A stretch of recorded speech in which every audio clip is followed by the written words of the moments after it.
saya Pak Helmer. Jadi tujuan pembuatan video ini yang pertama untuk memahami pengertian pengukuran panjang, berat, dan waktu. Yang kedua menyebutkan satuan panjang, berat, dan waktu. Yang ketiga menggunakan alat ukur panjang, berat, dan waktu secara benar. Dan yang terakhir supaya kita bisa menyelesaikan soal-soal sederhana tentang pengukuran dalam kehidupan sehari-hari. Apakah kalian pernah mengukur meja? Atau mengukur buku? Atau pernah mengukur berat tas? Atau melihat jam saat ingin berangkat sekolah? Nah, hari ini kita akan belajar tentang konsep pengukuran panjang, berat, dan waktu. A few moments later.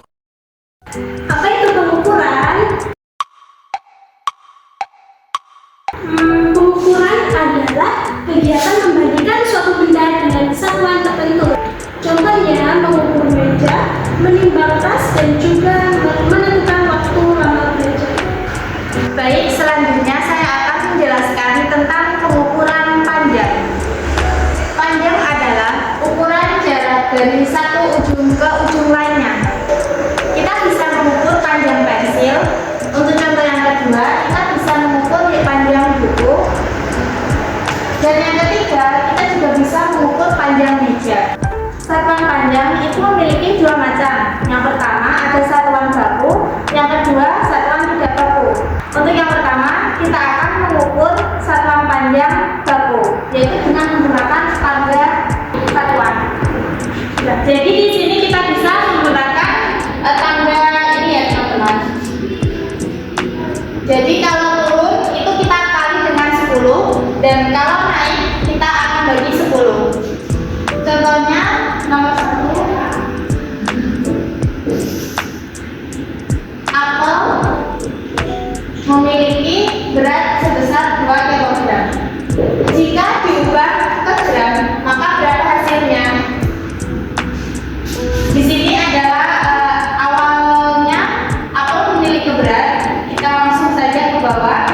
1, 2, 3.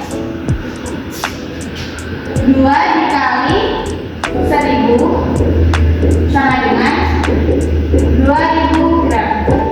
Jadi jika satuan kilogram 2 kilogram diubah ke gram akan menjadi 2000 gram.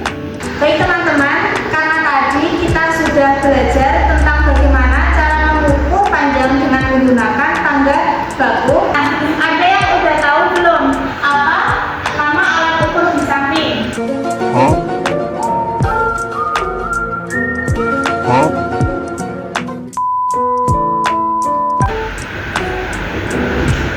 Lalu apa sih penggunaan alat ukur tersebut?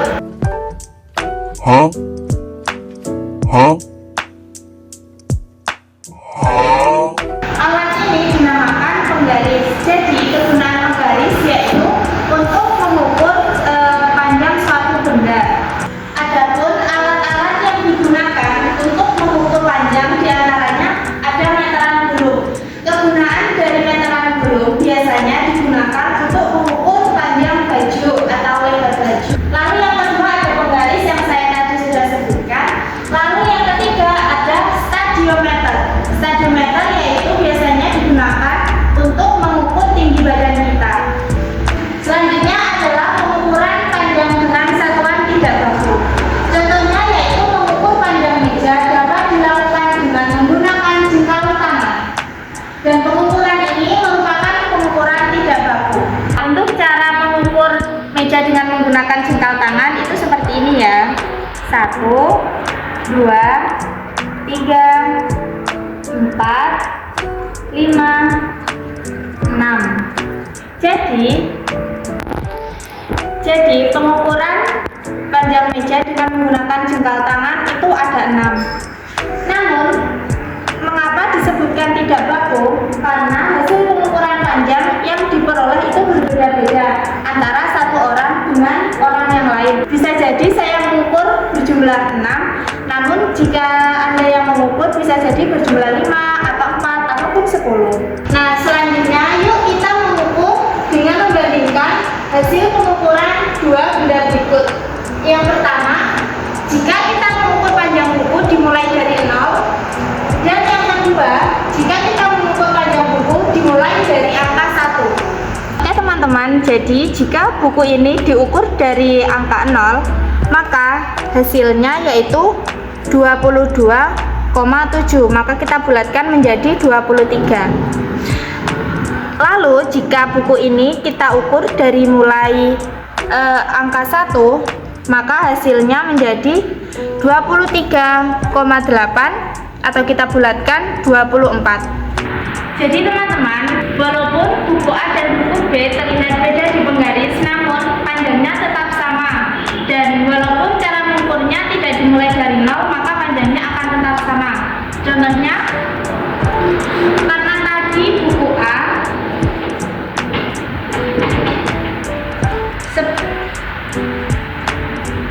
23 cm dan buku B 24 cm. Karena tadi buku B kita mulai dari angka pertama, maka kita kurangi angka pertama sama dengan 23 cm. Nah, sama kan teman-teman, jadi panjang buku A sama buku B yaitu sama jika dimulai dari angka berapapun. Jadi teman-teman, saat mengukur itu yang terpenting adalah panjang bendanya, bukan letak panjang bendanya di penggaris. Selanjutnya yaitu satuan berat. Satuan berat adalah ukuran seberapa berat atau ringan suatu benda. Contohnya berat buku, berat tas sekolah, dan berat buah. Jadi macam-macam satuan berat itu ada yang baku dan tidak baku. Ini adalah yang baku dan ini adalah yang tidak baku. Ada timbang-timbangan, macam-macam timbangan. Yuk kita belajar mana yang lebih berat, semangka atau pepaya. Semangka memiliki berat 2 kilo, sedangkan pepaya 1 kilo. Tentunya semangka karena semangka memiliki ukuran berat yang lebih banyak, yaitu 2 kilo. Oke anak-anak, kita lanjut ke contoh soal. Di sini ibu membeli beras seberat 5 kg dan gula seberat 2 kg. Manakah yang lebih berat? Dan juga berapa selisih beratnya? Ibu membeli beras 5 kg, lalu ada gula 2 kg. Mana yang lebih berat? Di antara beras dan juga gula, yang paling berat adalah beras karena beras memiliki berat 5 kilo dan juga gula memiliki berat 2 kilo. Lalu berapa selisih beratnya? Selisih antara berat beras dan juga gula adalah 3 kilo.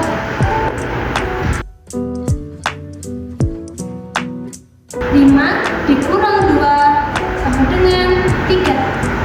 Jadi selisih antara beras dan juga gula adalah 3. Lalu anak-anak, bagaimana jika berat beras dan juga gula ini dirubah dalam satuan berat, yaitu dirubah menjadi gram? Maka berapa berat beras dan juga gula? Oke, di sini sudah ada satuan berat.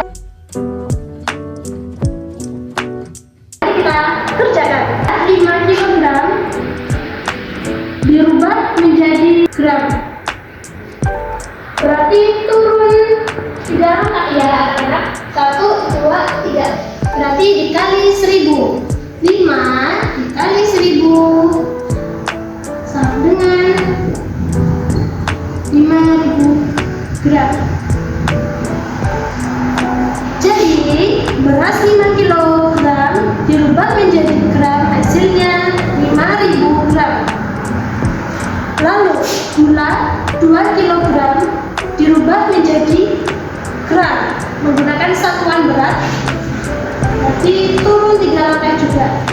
2 kali 1000 sama dengan 2000. Jadi berat gula 2 kg dirubah menggunakan satuan berat menjadi 2000 gram. Selanjutnya yaitu pengertian waktu. Jadi waktu adalah ukuran lamanya suatu kegiatan berlangsung. Contohnya, waktu belajar, waktu bermain, dan waktu tidur. Nah, satuan waktu terdiri dari detik, menit, jam, hari, minggu, tahun, dekade, dan abad. Selanjutnya yaitu alat untuk mengukur waktu. Yang pertama ada jam alarm, yang kedua yaitu jam dinding, yang ketiga yaitu stopwatch, yang keempat yaitu jam tangan. Selanjutnya yaitu contoh soal. Nah, semisalnya nih kita nonton TV dari jam 12 ke jam 1, maka satuan waktu yang paling tepat untuk mengukur lama menonton televisi adalah, ya benar sekali, yaitu jam. Karena tidak mungkin kita mengukur lama menonton TV itu ya detik. Masa kayak semisal nih kita menonton TV, masa 1 detik doang? Atau 2 detik, ataupun selanjutnya. Soal yang kedua yaitu Ani belajar selama 60 menit. Lama waktu Ani belajar sama dengan titik-titik jam. Jadi jawabannya yaitu 1 jam. Kenapa? Karena 60 menit dirubah ke satuan jam, maka hasilnya yaitu 1 jam. Soal yang ketiga yaitu 1 hari terdiri dari titik-titik jam. Jawabannya yaitu 24 jam. Mengapa? Karena satuan hari dirubah ke jam yaitu 24 jam. Nah, jadi hari ini apa aja nih yang perlu kita pelajari? Hari ini kita telah mempelajari tentang pengukuran panjang,